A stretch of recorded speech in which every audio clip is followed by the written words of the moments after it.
சலசலப்புக்கு இடமே கிடையாது. ரொம்ப ரொம்ப ரொம்ப தெளிவாக சொல்றோம். இந்த தேர்தல் தமிழ்நாட்டினுடைய வரலாறுல ஒரு முக்கியமான தேர்தல். தமிழர்களுடைய அடையாளம், தமிழ் மொழி, தமிழர்களுடைய உரிமை காக்கப்பட வேண்டும் என்று சொன்னால் திராவிட முன்னேற்ற கழகத்தை தவிர, எங்களுடைய கூட்டணியில் இருக்கின்ற கட்சிகள் தவிர வேறு எந்த கட்சியும் இதில் அக்கறை செலுத்தக்கூடிய கட்சிகள் கிடையாது. இந்திய கூட்டணின்னு சொன்னீங்கன்னா நேரா இந்த கொள்கைகளுக்கு எதிரான ஒரு கூட்டணியா தான் அது இருக்க முடியும். ஆரிய சித்தாந்தத்தை வச்சிருக்காங்க அப்படின்னு சொன்னா முழுக்க முழுக்க பார்ப்பனர்களால் கட்டமைக்கப்படுகின்ற திராவிடர்களுக்கு எதிரான ஒரு மனநிலை. அப்ப அதற்கு உறுதுணையாக போகின்ற பழனிசாமி ஐயா அவர்களாகட்டும், இல்ல வரலாறு தெரியாத அன்புமணி அண்ணனாகட்டும், டிடிவி தினகரன் போன்ற அதிகார ஆசையில தங்களோட வாழ்க்கையை ஓட்டிக்கிட்டு இருக்கக்கூடியவர்களாகட்டும், இவங்க எல்லாருமே எப்படி இருக்காங்கன்னா அவர்களுக்கு வெஞ்சாமரம் வீசுகின்ற வேலையை தான் பார்த்துக்கிட்டு இருக்காங்க. இப்ப இந்த கூட்டணியில சலசலப்பு அப்படின்னு சொன்னா எதனால உங்களுக்கெல்லாம் அப்படி ஒரு பார்வைக்கு வருதுன்னா, இந்த கூட்டணி ஏதாவது ஒரு ரூபத்துல கலைச்சு பார்க்கலாமா, ஏதாவது ஒரு ரூபத்துல உடைச்சிட முடியாதா அப்படின்னு பாரதிய ஜனதா மற்ற மாநிலங்கள் மாதிரி எதிர்கூட்டணிகளை உள்ளாட்கள் வச்சு அவர்கள் மூலியமா ஏதாவது உடைக்க முடியுமான்னு ஒரு முயற்சியை செஞ்சுக்கிட்டு இருக்கு. இந்த கட்சியினுடைய நலன் சார்ந்தவர்கள், தமிழ்நாட்டினுடைய தன்மை புரிந்தவர்கள் இதை பேச மாட்டாங்க. இது ராகுல் அவருக்கு புரியும். ஏன்னா அவர் தான் சொன்னாரு, you can never ever rule over the state of Tamil Nadu அப்படின்னு பாராளுமன்றத்தில் கர்ஜித்து சொன்னார்ல மோடியை பார்த்து. இன்னைக்கு வரைக்கும் அது சாத்தியமாச்சா? வாய்ப்பு இல்லை. அப்படிப்பட்ட நிலையை புரிஞ்சிருக்கிற ராகுல் அவர்கள் செல்வ பிறந்தகை என்ன புரிஞ்சிருக்கிறாரு? ஏதாவது செஞ்சிருக்காங்களா? டிடிவி என்ன தமிழர்களுடைய நலனுக்காக என்ன பண்ணியிருக்காரு? சசிகலா அம்மையாரை வச்சு அதிகாரத்தை மறைமுகமா அனுபவிச்சதை தவிர டிடிவி தினகரன் அவர்கள் தமிழர்களுடைய நலன், தமிழ் மொழிக்கான போராட்டம் ஏதாவது பண்ணியிருக்காங்களா? பண்ணலையே. நீங்க ராமதாஸ் ஐயா அவர்கள் இன்னைக்கு சொல்றாரு, அன்புமணி பொய் மூட்டை, எத்தனை மூட்டை பொய் இறக்கி வச்சிருக்காங்களா கேட்கிறாரு. அன்புமணி அவர்கள் தமிழ்நாட்டு நலனுக்காக ஏதாவது பண்ணியிருக்காரா? அந்த கூட்டணி ஒரு பொருந்தா கூட்டணி, ஒரு தரமில்லாத கூட்டணி, வழக்குகளால் பின்னி பிணையப்பட்டிருக்கக்கூடிய ஒரு கூட்டணி. இல்லைன்னு சொல்லி சொன்னா அந்த கூட்டணியில் யாருமே இருக்க மாட்டாங்க.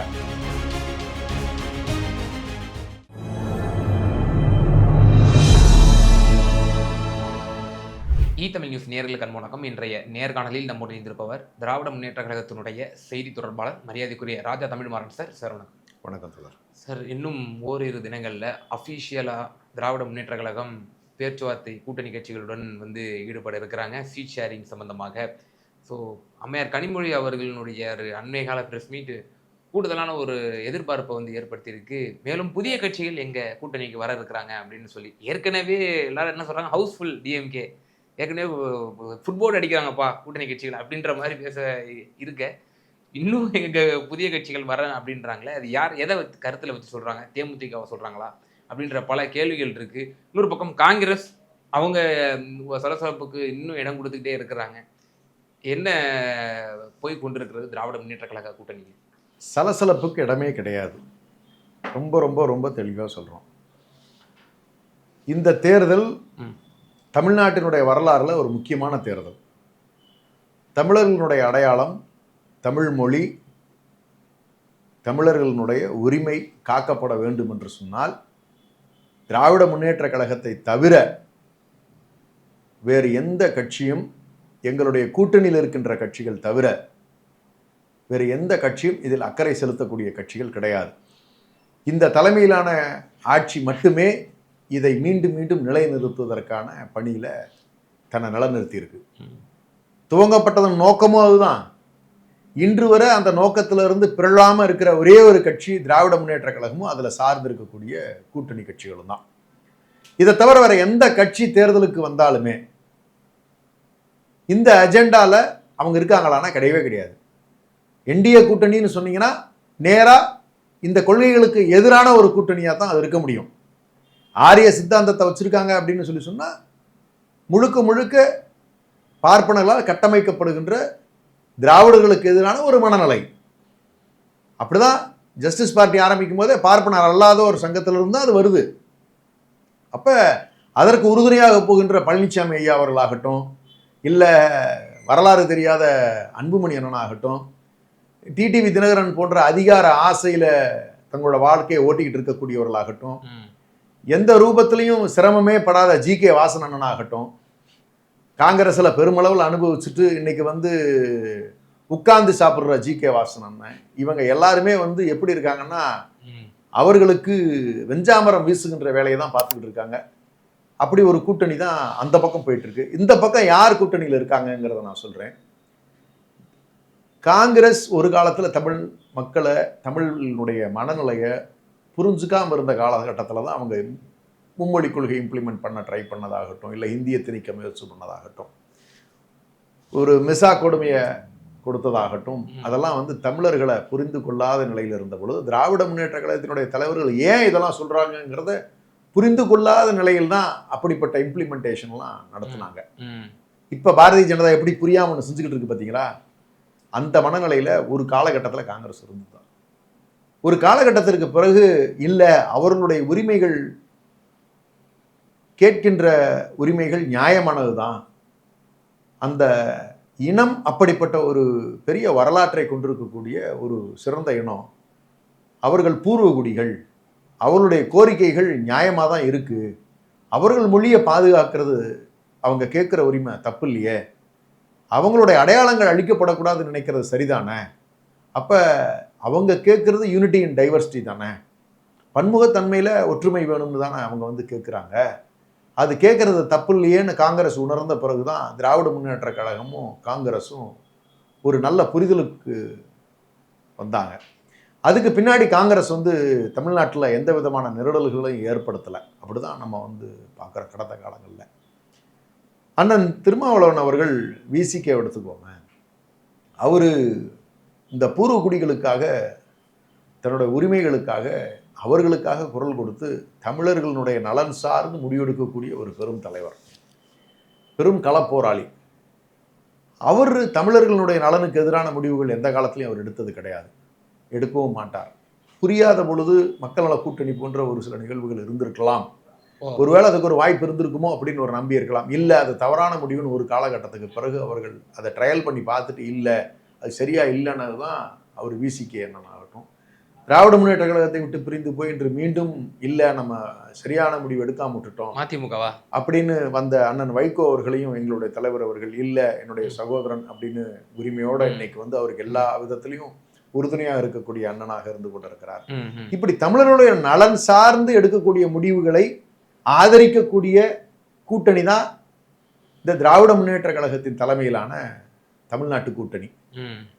இப்போ இந்த கூட்டணியில் சலசலப்பு அப்படின்னு சொல்லி சொன்னால் எதனால் உங்களுக்கெல்லாம் அப்படி ஒரு பார்வைக்கு வருதுன்னா, இந்த கூட்டணி ஏதாவது ஒரு ரூபத்தில் கலைச்சு பார்க்கலாமா, ஏதாவது ஒரு ரூபத்தில் உடைச்சிட முடியாதா அப்படின்னு பாரதிய ஜனதா மற்ற மாநிலங்கள் மாதிரி எதிர்கூட்டணிகளை உள்ளாட்கள் வச்சு அவர்கள் மூலியமா ஏதாவது உடைக்க முடியுமான்னு ஒரு முயற்சியை செஞ்சுக்கிட்டு இருக்குது. இப்போ கிறிஸ்துவடங்க நேற்று வரைக்கும் என்ன பேட்டி கொடுக்குறாங்கன்னா, சீக்கிரம் எங்களை வந்து நெகோசியேஷன் கூப்பிடுங்க, ஆரம்பிங்க, ஏன் வந்து இப்படி லேட் ஆக்குறீங்கன்னு எங்களுக்கு தெரியல, புதிய கட்சியெலாம் எங்களை அழைக்குது, நான் அப்படி அழைக்குதுன்னா என்ன அர்த்தம், நாங்கள் வந்து இங்கே வலுவாக இருக்கிறோம் தமிழ்நாட்டில், அப்படி அதான அர்த்தம் அப்படின்னு சொல்கிறார். இல்லை, அவரு கேட்கறது வந்து கூப்பிட்டு பேசுங்கன்னு கேட்கறது ஒன்றும் தப்பு கிடையாது, அதுக்கு ஏன் சார் வெயிட் பண்ணுங்க, நாங்கள் அதுக்குன்னு ஒரு நேரம் கனியும் பொழுது தான் செய்ய முடியும். நீங்கள் பழம் பழுத்ததுக்கு அப்புறம் நீங்கள் புதிய கட்சி ஒன்று எங்களை அழைக்கிறது அப்படின்னு சொல்றதுக்கு என்ன அர்த்தம்? இல்லை, அதெல்லாம் அவங்க எது வேணாலும் சொல்லட்டுமே. ராகுல் என்ன சொல்றாரு, செல்வ பிறந்தகை என்ன சொல்றாரு, என்ன சொல்றாரு தானே, கிறிஸ்துவடங்கர் யாரு இருக்கட்டும் சார். நான் என்ன கேட்குறேன், சொல்ல வேண்டியது தமிழ்நாட்டினுடைய தலைவர் ஒரு பக்கம் ஒன்று பேசணும். செல்வ பிறந்தகை என்ன ஏதாவது சொல்லியிருக்காரா? அதற்கான நேரம் வரும் சார். நான் என்ன கேட்குறேன்னா, தேர்தலில் நிற்கக்கூடியவர்கள், வேட்பாளராக வரக்கூடியவர்கள், இந்த கட்சியினுடைய நலன் சார்ந்தவர்கள், தமிழ்நாட்டினுடைய தன்மை புரிந்தவர்கள் இதை பேச மாட்டாங்க. இது ராகுல் அவருக்கு புரியும். ஏன்னா அவர் தான் சொன்னார், you can never ever rule over the state of Tamil Nadu அப்படின்னு பாராளுமன்றத்தில் கர்ஜித்து சொன்னார்ல மோடியை பார்த்து. இன்னைக்கு வரைக்கும் அது சாத்தியமாச்சா? வாய்ப்பு இல்லை. அப்படிப்பட்ட நிலையை புரிஞ்சிருக்கிற ராகுல் அவர்கள், செல்வ பிறந்தகை என்ன புரிஞ்சிருக்கிறாரு, அவருடைய பொறுப்பாளர் அவர்களும் புரிஞ்சுக்குவாரு. இப்படிதான் சூழ்நிலைகள் இருக்கும். ரெண்டாவது இன்னொரு முக்கியமான விஷயம் சொல்றேன், இது மாதிரியான விஷயங்களுக்கு ஊடகங்கள் ஏன் அவ்வளோ முக்கியத்துவம் கொடுக்குதுன்னு எனக்கு தெரில. கூட்டணி தெளிவாக போயிட்டு இருக்கு, எந்த குறையும் இல்லாமல் போயிட்டு இருக்கு. ஆனால் இதையே மீண்டும் மீண்டும் எடுத்து பேசுறதுங்கிறது ஏதோ ஒரு ரூபத்தில் நீங்கள் விரும்புகின்ற ஒரு செய்தியை, இல்லை இப்படி நடந்தா பரவாயில்லையேன்னு பாரதிய ஜனதா எதை விரும்புதோ அதை திணிப்பதற்கான ஒரு முயற்சியில ஊடகங்கள் பலர் ஈடுபட்டு வர்றது உண்மையிலேயே வேதனைக்குரியதா இருக்கு. பிரச்சனையா இருக்கிற எந்த ரூபத்திலையும் ஒத்தே போகாத தூக்குல தொங்கிருவேன்னு சொன்னவரை போய் கேள்வி கேட்கறது இல்ல. அப்ப வைகோட்ட கேள்வி கேட்க சொல்றீங்க அப்படிதானே? தூக்குல தொங்கிருவேன்னு வைகோ சொல்லலையே, அதோட மேல சொல்லியிருக்காரு. தூக்குல தொங்கிருவேன்னு சொல்லலையே, சொல்லல. நான் சொல்றேன் தலைவரை கொலை செய்ய முயற்சித்தார் என்று உங்கள் தலைவரே ஒப்புதல் வாக்குமூலம் கொடுத்தார். சொல்றேன் அந்த தவறுகளை எல்லாம் உணர்ந்த காலகட்டங்கள் இருக்கு. எப்படின்னா ஒரு நெடிய பயணத்துக்கு பிறகுதான் அந்த புரிதல் ஏற்பட்டுச்சு. இப்படி 1 மாசம் முன்னாடி நடந்தது நீங்க கூப்பிட்டு வச்சு வழக்குக்கு பயந்துகிட்டு வைகோ அண்ணன் சொன்னாரா? வைகோ அண்ணன் மேல நாங்க ஏதாவது வழக்கு போட்டு கூப்பிட்டு வச்சு மிரட்டி கூட்டணியில சேர்த்துக்கிட்டோமா? ஒரு குடும்பத்துல இருந்து அண்ணன் தம்பி இருக்காங்க, பிரிஞ்சு வெளியே போறாங்க, 2 பேரும் கோபத்துல பேசிக்கிறாங்க, சேர்ந்துக்கிறாங்க. அண்ணா தப்பு நான் மன்னிச்சுக்கண்ணா அப்படிங்கிறாங்க. விடுதம்பி நீ தானே பேசின, அதனால என்ன இருக்கு, நமக்குள்ள என்ன இருக்கு, ஒரு குடும்பமா இருக்கிறத நமக்கு மரியாதைன்னு சொல்றதுக்கும் நீங்க ஒரு கட்சி அவங்களெல்லாம் உடச்சி எல்லாத்து மேலேயும் கேஸை போட்டு சின்னாபின்னப்படுத்தி அதிமுகவை எல்லாரு மேலேயும் வழக்கு இருக்குல்ல, அந்த வழக்க சொல்லி நீ இங்க உட்காரலன்னா கேஸ் எடுத்துட்டு ஒன்று உள்ள வச்சுக்குவேன் பாத்துக்க அப்படின்னு மிரட்டின உடனே உட்காந்துக்கிட்டு வேற வழி இல்லாம இவனுக்குலாம் சிக்கிக்கிட்டோமே, இல்லைன்னா ஜெயிலுக்கு போயிடுவோமே, வழக்கில் கன்விக்ட் ஆயிடுவோமே, வாழ்நாள் முழுக்க வீணா போயிருமேங்கிற பயத்துல உட்கார்ந்து இருக்கிறதுக்கும் தான் செஞ்ச தவிர இந்த சமூகத்துக்கு இல்லை இவர் தான் சரியா இருக்கும்னு புரிஞ்சுக்கிட்டு உட்கார்றதுக்கு வித்தியாசம் இருக்குல்ல. ஏன் இந்த பார்வை உங்களுக்கு வரல? அங்க இருக்கக்கூடியவர்கள் எல்லாம் என்ன அப்படியே தமிழ்நாட்டினுடைய நலனுக்காக இன்னைக்கு வரைக்கும் எதையாவது செஞ்சவனுங்களா? அவங்க யோசிச்சு பாருங்க, ஏதாவது செஞ்சிருக்காங்களா? டிடிவி என்ன தமிழர்களுடைய நலனுக்காக என்ன பண்ணியிருக்காரு? சசிகலா அம்மையாரை வச்சு அதிகாரத்தை மறைமுகமா அனுபவிச்சதை தவிர டிடிவி தினகரன் அவர்கள் தமிழர்களுடைய நலன், தமிழ் மொழிக்கான போராட்டம் ஏதாவது பண்ணியிருக்காங்களா? பண்ணலையே. நீங்க ராமதாஸ் ஐயா அவர்கள் இன்னைக்கு சொல்றாரு அன்புமணி பொய் மூட்டை, எத்தனை மூட்டை பொய் இறக்கி வச்சிருக்காங்களா கேட்கிறாரு. அன்புமணி அவர்கள் தமிழ்நாட்டு நலனுக்காக ஏதாவது பண்ணியிருக்காரா? கேட்டா சொல்லுவார் யாருனால அமைச்சரானார், எந்த காலகட்டத்தில், நீங்க அவர் என்ன நீங்க சொல்லுவீங்க? இன்னைக்கு அவருக்கு வழக்கு இருக்கு, அதனால போய் உட்கார்ந்துருக்காரு. ஏன்னா அவர் உட்கார வேண்டிய அவசியம் கிடையாது. அப்பாவே வேணான்னு தூக்கி போட்டு போற அளவுக்கு அவ்வளவு பெரிய கொள்கைவாதியா அவரு இல்லையே. அந்த கட்சியை உருவாக்குனது யாரு சார்? அன்புமணி ஐயா தான் உருவாக்குனாங்களா? ராமதாஸ் ஐயா கிராமமா போய் காடு வெட்டி குரு அவர்களை வச்சு ஊரா போய் எத்தனாயிரம் கிராமங்களுக்கு நடந்து போய் உருவாக்குன ஒரு கட்சி அது. அவரு செஞ்ச தப்புக்கு அவரே தண்டனை அனுபவிச்சிருக்காரு. அப்படிதான் வருது. என் குடும்பத்தில் யாரும் அரசியலுக்கு வர மாட்டாங்க, வந்தா முச்சத்தில் நிறுத்தி அடிங்கன்னு சொல்லி சொன்னாரு. ஆனா சாட்டையால் அடிங்கன்னாரு. அன்னைக்கு அது சொன்னதை இன்னைக்கு வருத்தப்பட்டு பேசுற அளவுக்கு ஆகிப்போச்சு இல்லை இயற்கையில. அதனால அந்த கூட்டணி ஒரு பொருந்தா கூட்டணி, ஒரு தரமில்லாத கூட்டணி, வழக்குகளால் பின்னி பிணையப்பட்டிருக்கக்கூடிய ஒரு கூட்டணி. இல்லைன்னு சொல்லி சொன்னா அந்த கூட்டணியில் யாருமே இருக்க மாட்டாங்க. அப்படிப்பட்ட ஒரு கூட்டணி தான் அது. இப்போ அம்மையார் கனிமொழி அவர்களோட பேச்சு எப்படி எடுத்துக்கலாமா? கடந்த தேர்தல்கள்லயும் பல கட்சிகள் நிபந்தனையற்ற ஆதரவு கொடுத்தாங்க. இப்போ அவங்களுக்குலாம் இந்த முறை அரவணைக்கப்படும். அதே போல் இப்போ தேமுதிக ஒரு ஆப்ஷன் டிஎம்கேவுக்கு இருக்குது அப்படின்னு சொல்கிறாங்க. இப்போ தேமுதிக இன்னும் பல கட்சிகள், எஸ்டிபிஐ இன்னும் போன்ற இருக்கக்கூடிய பல கட்சிகள் திமுக கூட்டணிக்கு சேர வேண்டும் என்ற ஒரு ஆசையில் இருக்கிறாங்க. ஸோ இவங்களெல்லாம் டிஎம்கே அரவணைக்க அகாமடேட் பண்ண தயாராகிடுச்சு அப்படின்னு சொல்லி அவங்களுடைய ரொம்ப ரொம்ப சிம்பிளுங்க. பாசிசத்தை எதிர்க்கின்றவர்களை அரவணைக்கின்ற பண்பு திராவிட முன்னேற்ற கழகத்திடம் உண்டு. தமிழர்களுடைய நலனை காப்பதற்காக இருக்கிற and only tallest leader Muthuvel Karunanidhi Stalin அவர்கள். தெம்பா கெத்தா எந்த ஷாவும் தமிழ்நாட்டை ஆள முடியாதுன்னு இன்னைக்கு அமித்ஷா அவர்களை எதிர்த்து ஒரு ஒரு அறிக்கை கொடுக்க முடியுது இந்திய அளவில் ஒன்றியத்தில் அப்படின்னு சொன்னா அவரை தவிர யாருமே செஞ்சது கிடையாது. நீங்க டெல்லியில இருந்துக்கிட்டு தமிழ்நாடை என்னைக்கு நீங்க கட்டுப்படுத்த முடியாதுன்னு சொல்றதும் அவரு தான். அப்படிப்பட்ட ஒரு டால் லீடரை வச்சு தான் இந்த எலெக்ஷனை ஃபேஸ் பண்ணுறோம். அவருடைய நோக்கம் என்னன்னா இந்த தமிழ் மொழியினுடைய தொன்மை காக்கப்பட வேண்டும், தமிழர்களுடைய நாகரிகம் காக்கப்பட வேண்டும். மீண்டும் மீண்டும் உங்களுக்கு சொல்றேன்னு சொல்லி உங்களுக்கு திகட்ட கூட செய்யலாம். ஆனால் நோக்கம் இது ஒன்றை தவிர அவருக்கு வேற ஒன்றும் கிடையாது. இதற்கு ஆதரவளிக்கக்கூடியவர்களை தமிழ்நாட்டு மக்களினுடைய நலனுக்காக தமிழ்நாட்டினுடைய வளர்ச்சி நிரூபிச்சு காட்டியிருக்காங்க இந்த 4.5 வருஷத்துல. உங்களுடைய ஜிஎஸ்டிபியை வச்சு நம்ம இன்னைக்கு ப்ரூவ் பண்ணி காட்டுறோம். டெப்ட் வெர்சஸ் ஜிடிபியில் நமக்கு பிரச்சனை இல்லை, நம்ம தெளிவாக தான் இருக்கோங்கிறத வந்து நம்ம காட்டியிருக்கோம். எல்லா விதத்துலையுமே தமிழ்நாடு செமிகண்டக்டர் மேனுஃபேக்சரிங்கில் இன்றைக்கி நம்பர் 1 ஸ்டேட்டாக வந்து உருவெடுத்திருக்கு. தொழில்துறையில் இன்றைக்கி வந்து ஜிடிபி 16% நம்ம அச்சீவ் பண்ணுற நிலைக்கு நம்ம கொண்டு போயிருக்கோம்.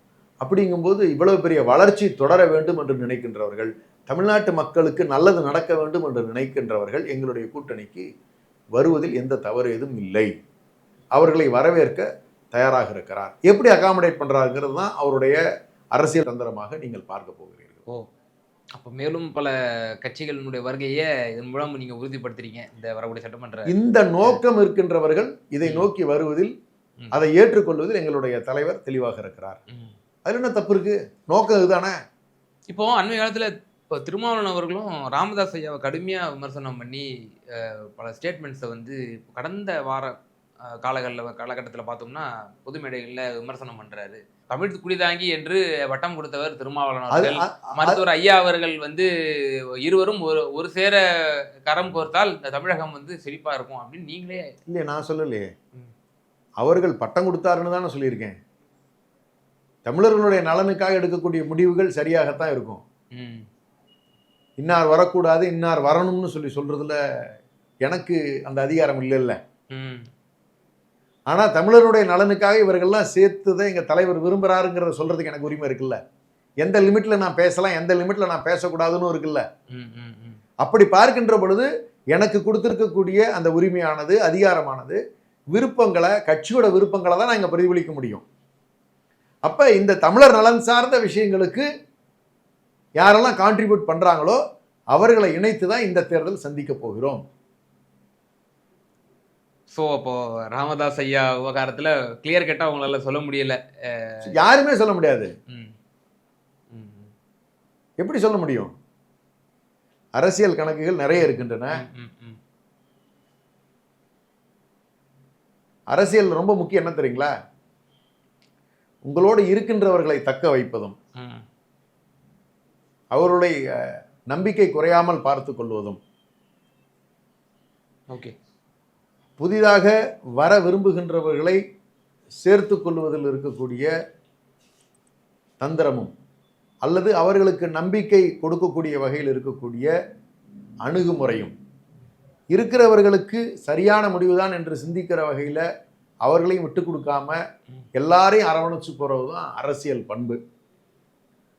அப்போ அதற்கான முடிவுகள் தமிழ்நாட்டினுடைய நலனுக்காக, தமிழர்களின் நலனுக்காக, பாசிசத்தை எதிர்ப்பதற்கான ஒரு முடிவுகளாக இருக்கின்ற பொழுது அது சரியாக இருந்ததுன்னா கூட்டணியில் இருக்கக்கூடியவங்களும் ஒத்துக்க போகிறாங்க. அவ்வளோதானே சார். இப்போ அதையும் தாண்டி இப்போ கருத்து கணிப்புலாம் சில விஷயங்கள் வந்துட்டு இருக்கு. 45% வந்து டிஎம்கே வந்து கிளியராக ஒரு எட்ஜ் இருக்குது. முதல் அணிக்கும் இரண்டாம் அணிக்கும் 10 முதல் 12% வித்தியாசம் இருக்குது அப்படின்லாம் சொல்லிட்டு இருக்காங்க இல்லையா? ஸோ அதை நம்ம 45 தக்க வைக்கணும் அப்படின்னா கூடுதலான பல கட்சிகள் தேவைப்படுகிறது. குறிப்பாக தேமுதிக, இப்போ ராமதாஸ் ஐயா, இன்னும் பல கட்சிகள் வெளியே காத்து கொண்டிருப்பவர்கள், அவர்களையும் அரவணைக்க வேண்டும். தேர்தலில் 10 ஓட்டும் மிகவும் முக்கியம், 100 ஓட்டும் ரொம்ப முக்கியம் என்ற அடிப்படையில் திராவிட முன்னேற்ற கழகம் ஒரு கணக்கு போடுது. வெறும் ஓட்டுக்கான அரசியலாக மட்டும் இதை வந்து பார்க்க மாட்டாங்க. எங்கள் தலைவரை பொறுத்த வரைக்கும் இந்த இனத்தினுடைய பாதுகாப்பு, இந்த கொள்கையின் அடிப்படையில் தான் வந்து தேர்தல் கூட்டணிகள் அமைப்பது தான் ஒரு நெடுங்கால பயணத்துக்கு நல்லாயிருக்கும்.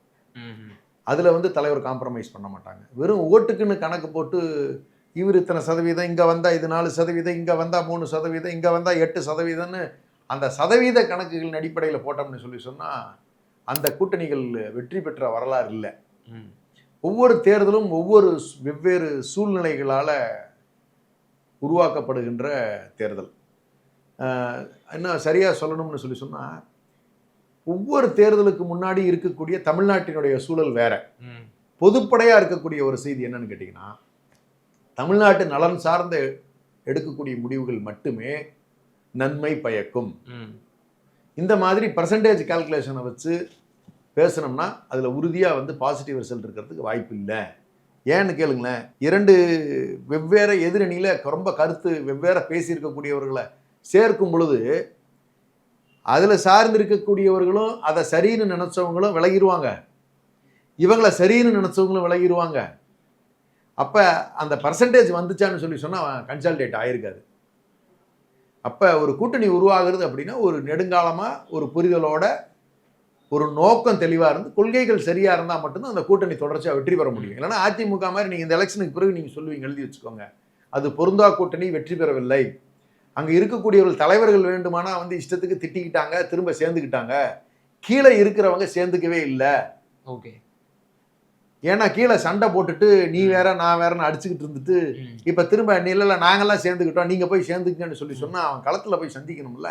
எனக்கு இறுதியான ஒரே ஒரு கேள்வி, இப்போ நீங்கள் அதிமுக மீது தொடர்ந்து விமர்சனிக்கிறீங்க, இது பொருந்தா கூட்டணி, ஜெல்லாகாத கூட்டணி, தலைவர்கள் கைகோர்த்து தூக்கி நிற்கலாம், ஆனால் தொண்டர்கள் வந்து அதை விரும்ப மாட்டாங்க அப்படின்னு நீங்கள் சொல்கிறீங்க.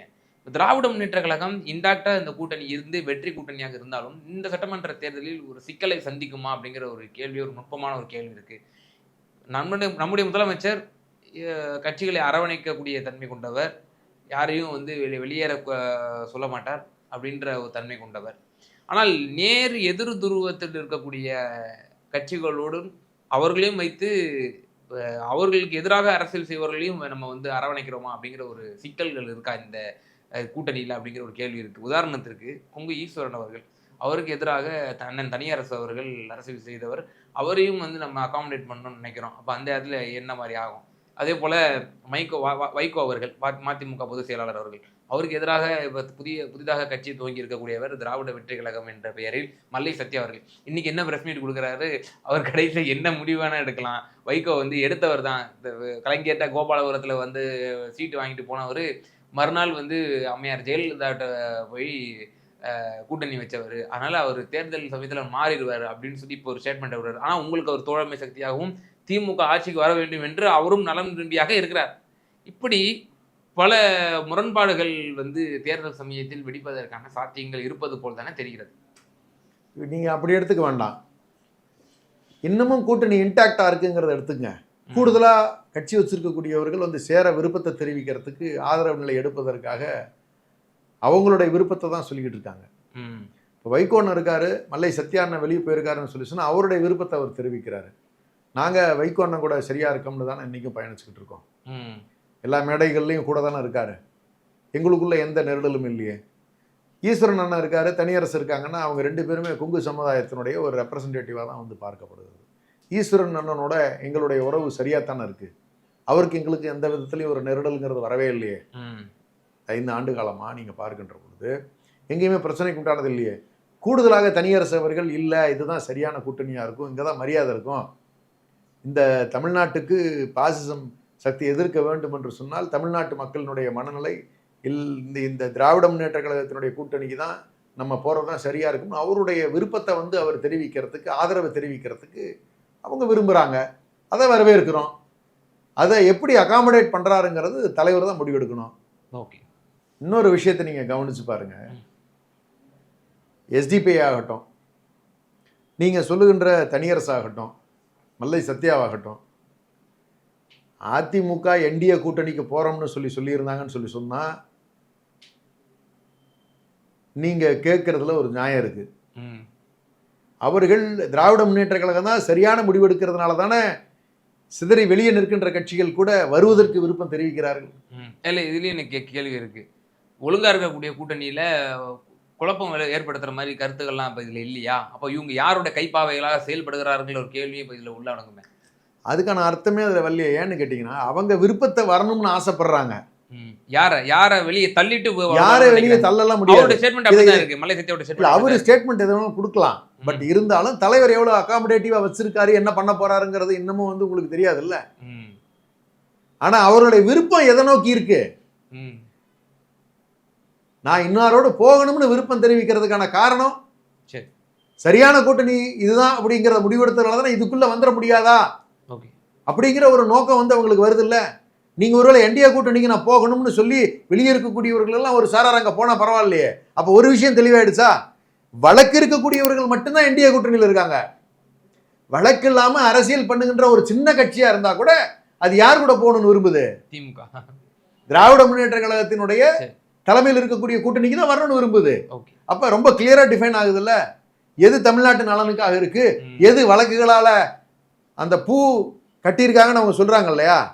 அவங்க சொல்றது எல்லாமே அந்த நூலால் கட்டப்பட்ட, அந்த நூலுங்கிறது வழக்கு. வேற ஏதாவது நூலை நீங்க கற்பனை பண்ணீங்கன்னா நான் பொறுப்பு இல்ல. ம். நூலிலையில் வரக்கூடிய ஓகே ஓகே பிரச்சனைகள் தான் இதெல்லாமே. ஓகே ஓகே வழக்கு என்கின்ற நூலால் கட்டப்பட்டிருக்கக்கூடிய காகித பூக்கள், அவ்வளவுதான். நிச்சயமா சார். திராவிட முன்னேற்ற கழகத்தினுடைய கூட்டணி இன்னும் ஒரு சில நாட்களில் அதிகாரப்பூர்வமாக பேச்சுவார்த்தை துவங்க இருக்கிறது. ஸோ பல கட்சிகள் வரிந்து கட்டி திராவிட முன்னேற்ற கழகத்தோடு தங்களை கூட்டணியிலே இணைத்துக் கொள்வதற்கு ரொம்ப விருப்பமாக இருக்காங்க. இது சம்பந்தமான உங்களுடைய பல கருத்துக்களை எங்கள் நேயர்களுக்கு ரொம்ப தெளிவாக பகிர்ந்தீங்க. ரொம்ப நன்றி. நன்றி.